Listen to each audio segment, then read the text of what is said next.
कर्पूरगौरं करुणावतारं संसारसारं। ओम शिवाय, जय माता दी। पुनः स्वागत है आप सभी का। चलिए हमारा विषय ले लेते हैं। 29 जून को शनिदेव वक्री हो जाएंगे और 15 नवंबर 2024 तक वक्री बने रहेंगे। तो यह है जो अवधि है लगभग 139 दिनों की। इसमें जिनकी चंद्र राशि वृष है, 2 नंबर वाले हैं, जातक हैं, इनके ऊपर क्या प्रभाव पड़ेगा। तो मूल समझिएगा, यह अवधि आपके लिए बहुत अच्छी जाएगी एक एवरेज कैलकुलेशन के हिसाब से। और यहाँ पर यह कहना उत्तम रहेगा कि भाग्य 2 गुना साथ देगा। अब पहले इसका मूल समझते हैं। ये 2 गुना साथ देने का क्या अर्थ है, क्या आपको समझाने का प्रयास करा जा रहा है। इसमें भी बुद्धिमत्ता नहीं कही जा सकती कि जहाँ पर शारीरिक बल का इस्तेमाल होना है वहाँ पर जातक बिल्कुल भी हिले नहीं और अपने आप को बुद्धिमान बताए और बोले कि मैं परिश्रम नहीं करूँगा, फिर भी सामने वस्तु है उसको अपने मस्तिष्क की ताकत से हिला दूँगा। यह भी ठीक नहीं है। और यह भी ठीक नहीं है कि जहाँ पर बुद्धिमत्ता की आवश्यकता है वहाँ बहुत ज़्यादा शारीरिक परिश्रम दिखाया जाए। यानी इस प्रकार का आचरण जहाँ पर हमारे को यह पूर्णता क्लियर हो जाए कि कहाँ पर मस्तिष्क का प्रयोग करना है और कहाँ पर शारीरिक परिश्रम का प्रयोग करना है। तो यह जो अवधि रहेगी नवंबर तक की, तो 2 नंबर वाले जितने भी जातक हैं जिनकी केवल चंद्र राशि वृष है, 2 नंबर है, उनको एक बात समझनी होगी कि परिश्रम यहाँ पर आपको थोड़ा सा कम करना पड़ेगा। यानी कि अब आपको बुद्धि के आधार पर बहुत सारे निर्णय लेने पड़ेंगे। और मुख्य जो निर्णय आपके साथ बना रहेगा वह बना रहेगा कि इस वर्ष के प्रारंभ से ही, जनवरी से ही एक सीमा क्षेत्र में जो आप बंधे हुए हो सकता है कि आपको कोई स्थान छोड़ने पर विवश करा जा रहा हो और आप घबरा रहे हो कि पता नहीं क्या हो पाएगा। ट्रांसफ़र आपकी सामने आकर खड़ी हो गई है, या कोई भी ऐसा क्षेत्र जिसमें कि अभी तक जो आप चलते आ रहे हो वो सारे प्रकृति को छोड़कर आपको एक नए परिवेश को धारण करने के लिए विवश करा जा रहा है। तो यहाँ पर बड़ी प्रार्थना रहेगी कि अगर ऐसी स्थिति आपके साथ बनी हुई है तो बहुत ज़्यादा उत्तम स्थिति आपके लिए तैयार खड़ी है। वह स्थिति आपको यह ज्ञान करवाएगी कि बहुत ज़्यादा आपने परिश्रम जो करा है वहाँ पर बहुत ज़्यादा परिश्रम करने की आवश्यकता नहीं थी, केवल आपको अपने मस्तिष्क से कार्य लेना आना चाहिए था। और जो बहुत ज़्यादा आप घबरा रहे हो कि अगर कुछ बदल जाएगा तो प्रभाव कैसा रहेगा, हाँ, यह इसलिए भी है क्योंकि पूर्व के जो आपके अनुभव बने हुए हैं उसमें लगातार आपको यह लगता है कि बहुत मुश्किल से तो कार्य सेट हुआ है, जीवन सेट हुआ है, घर सेट हुआ है, अचानक से फिर बदलाव आने लग रहे हैं। अब क्या मैं जीवन भर यही करता रहूँगा, एक खाना बदोश की तरह अपना सामान उठाकर चलता रहूँगा। लेकिन यह जो अवधि है यह आपको एक परमानेंट स्थान दे देगी। यानी चेंज तो होगा ही अगर आप उसको बहुत सीधे तरीके से अपना लेते हो, स्वीकार कर लेते हो प्रसन्नता के साथ में, तो जहाँ पर आप जाओगे वहाँ पर आप बनना शुरू हो जाओगे। तो इसके अलावा जो 4 मुख्य प्रभाव पड़ेंगे उसको हम समझ लेते हैं। पहला मुख्य प्रभाव यही पड़ेगा कि अब नए संपर्कों के द्वारा आपका जो कर्म क्षेत्र है उसमें बहुत ज़्यादा आपको मदद मिलनी शुरू हो जाएगी, लेकिन बाहरी संपर्कों के द्वारा।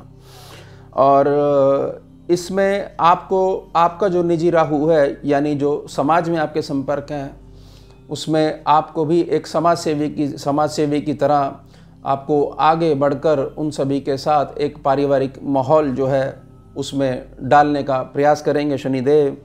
अगर तो आप इसकी उत्तमता को पहचान जाते हो तो बहुत कुछ भविष्य के लिए आप जोड़ लोगे, क्योंकि यह जो अवधि है इस अवधि में भाग्य का, पुण्यों का बहुत अधिक साथ आपके साथ बना रहेगा। अगर आप उसको पहचान जाते हो, उसके मूल को पहचान जाते हो, इन रत्नों की संज्ञा को आधार बना लेते हो तो बहुत कुछ सरलता से आपका समय जो है ये आपको राजा बनाना शुरू कर देगा। दूसरा जो प्रभाव पड़ेगा, दूसरा प्रभाव सीधे तौर पे आपके घर पे पड़ेगा, आपके परिवार के सदस्यों पे पड़ेगा और आपकी निजी प्रसन्नता पर पड़ेगा। तो यहाँ पर यह कहा जा सकता है कि यह जो अवधि है 139 दिनों की, यह बहुत कुछ आपको त्याग करवाएगी। लेकिन यह जैसे जैसे अवधि आगे बढ़ना शुरू होगी और नवंबर का जो समय है वह पूरा करने से पहले ही यह चीज़ को दर्शा देगी कि आपको सिर्फ़ और सिर्फ इस अवधि में इसलिए डाला गया था ताकि आपको यह पहचान हो पाए कि डर ज़रूर लगता है चेंज करने से, लेकिन एक बार चेंज जब ईश्वर करवा देते हैं तो उसमें जातक को एक छोटे बच्चे की तरह उनकी गोदी में बने रहना चाहिए और इस बात का बहुत ज़्यादा चिंता नहीं करना चाहिए कि मैं कहाँ जा रहा हूँ। जहाँ ईश्वर ले जा रहे हैं आपके लिए उत्तम ही करेंगे। आप तो मात्र एक पॉजिटिविटी, एक पॉजिटिव एटीट्यूड बना कर रखिएगा। अब जो परिवार के जो सदस्य हैं उनके ऊपर नकारात्मक प्रभाव तो नहीं पड़ेगा, लेकिन बहुत सारी चीज़ों को आपको सीखने को मिलेगा। और ख़ास तौर से अगर आप अपने परिवार में एक ऐसे सदस्य हैं जिसको पूरा परिवार चलाना पड़ता है तो बहुत सारी धैर्य वाली प्रकृति आपके अंदर धरती माता के समान सहनशीलता आ जाएगी। और यह सब इसलिए करा जा रहा है ताकि जो अगला वर्ष है उसके लिए आप तैयार हो पाएँ।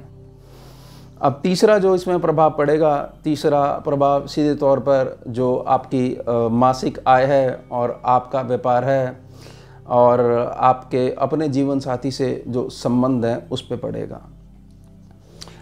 अगर तो जो टीचिंग्स शनिदेव की आप धारण करते हो तो बहुत ज़्यादा आपको इस क्षेत्र में मजबूती मिलनी शुरू हो जाएगी। और अगर आपकी धारणा यह बनी हुई है कि अगर दोनों व्यक्ति मिलकर कमाएंगे तो बहुत अच्छी से जो जीवन की गृहस्थी की जो गाड़ी है वो अच्छे से चल सकती है, तो यहाँ पर आपको जीवन साथी को बहुत ज़्यादा सपोर्ट करने की आवश्यकता रहेगी कि आपकी विद्या भी उत्तम है और बहुत कुछ आप जानते हैं और विवाह से पहले भी आप जॉब करते थे और आप चाहें तो आप इसको कंटिन्यू कर सकते हैं, या कोई छोटा सा बिज़नेस अगर आप शुरू करना चाहते हैं तो ये अवधि है, इसमें आप शुरू कर सकते हैं। मैं आपको पूर्ण सहयोग प्रदान करूंगा। तो आप देखिएगा कि केवल इसी आपकी प्रकृति के कारण शनिदेव की बहुत ज़्यादा कृपा आपको मिलने लग जाएगी। अब जो चौथा जो प्रभाव पड़ेगा, चौथा प्रभाव आपके पुण्य फलों पे पड़ेगा। यानी कि आपने रोज़ाना नित्य किसी भी भूखे जीव को रोटी ज़रूर खिलानी है, ये बात को ध्यान रखिएगा। एक भी दिन ऐसा नहीं जाना चाहिए जहाँ पर आपने यह तपस्या में आहुति नहीं डाली कि भूखे को भोजन और प्यासे को पानी। और अगर इस नियम को अगर आप निभा लेते हो तो यह देखिएगा कि सर्दियाँ आने से पहले ही बहुत कुछ आपको क्लियर होने लग जाएगा। अभी जो छोटे छोटे खर्चों के लिए आपको परेशान होना पड़ता है, हाथ रोकना पड़ता है, वहाँ पर आपकी उत्तम सेविंग्स भी हो जाएंगी और जो चीज़ आप चाहते हो, जिसकी बहुत ज़्यादा ज़रूरत है आपकी गृहस्थी की निजता को ध्यान में रखते हुए, तो वह उत्तम धन भी आपके पास बना रहेगा। और एक छोटी सी मैं प्रार्थना करना चाहूँगा, जो मैंने शुरू में कहा कि यह देखा करिए कि कहाँ पर बोलने की आवश्यकता है और कहाँ पर थोड़ा सा मौन रहने की आवश्यकता है।